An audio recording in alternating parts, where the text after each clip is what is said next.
अगर आप फ्लिपकार्ट, अमेजॉन, मीशो या फिर अपनी वेबसाइट के थ्रू कोई भी प्रोडक्ट सेल कर रही हो और उसमें एक छोटी सी भी जीएसटी की गलती आपको 10,000 तक का फाइन या फिर बिजनेस सस्पेंशन तक लेके जा सकती है।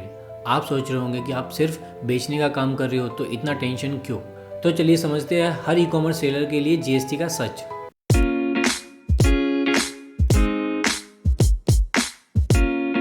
तो आज के वीडियो में हम कंप्लीट ब्रेकडाउन करेंगे। First, GST registration for e commerce seller.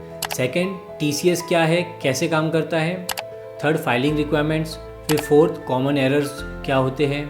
Fifth में अपन बात करेंगे कि 2025 में क्या नए अपडेट्स आए हैं ई कॉमर्स सेलर्स के लिए। और सिक्स में लाइव एग्जांपल्स से बताऊंगा कि टीसीएस का क्लेम कैसे कर सकते हैं।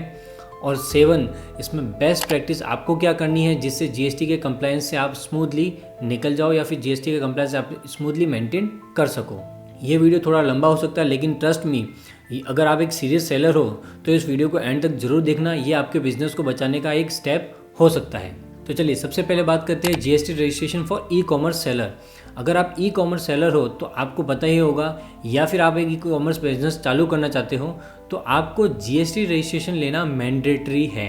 क्योंकि कोई भी प्लेटफॉर्म हो, अमेजॉन हो, फ्लिपकार्ट हो या मीशो हो या फिर आपकी वेबसाइट हो, अगर आप वहाँ से सेल कर रहे हो तो आपको जीएसटी रजिस्ट्रेशन लेना मैंडेटरी हो जाता है। इसके लिए आपको एग्जेम्पशंस नहीं मिलते हैं, यानी कि जो थ्रेशोल्ड लिमिट होती है 20 लाख 40 लाख की, यहाँ पे वो एप्लीकेबल नहीं होती है। चाहे आपका 5 लाख का टर्नओवर हो या फिर 5 करोड़ का टर्नओवर हो, यहाँ पे आपको रजिस्ट्रेशन लेना मैंडेटरी हो जाता है। एग्जाम्पल के साथ बताता हूँ।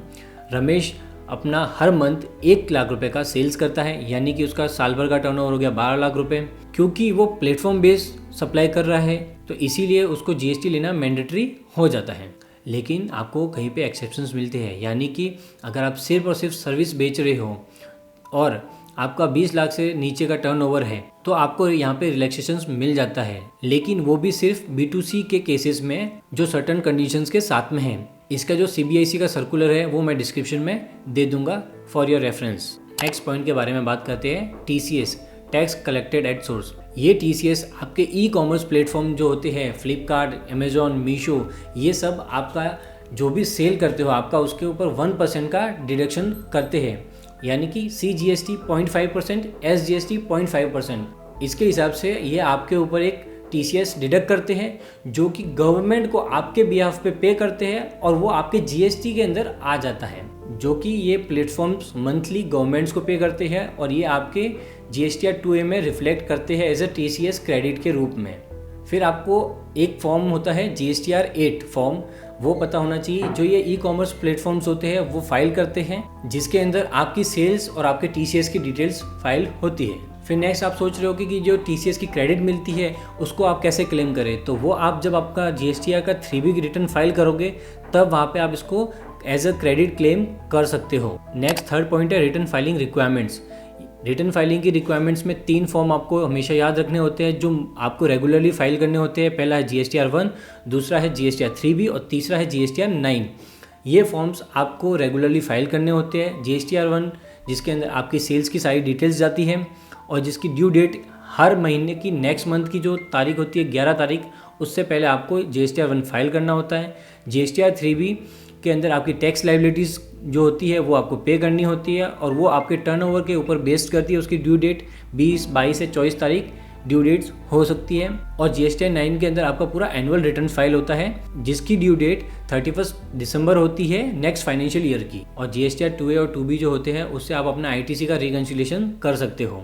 फिर नेक्स्ट बात करते हैं fourth point, common mistakes by e seller. E seller जो होते हैं वो कौन सी मिस्टेक्स करते हैं। सबसे पहले गलत GSTN स्टेट ले लेना, यानी कि अगर आपका अलग अलग स्टेट्स में वेयर हाउसेस है तो आपको अलग अलग GSTN लेना चाहिए, ना कि आप एक ही GSTN पे अलग अलग वेयर हाउसेस यूज़ करें।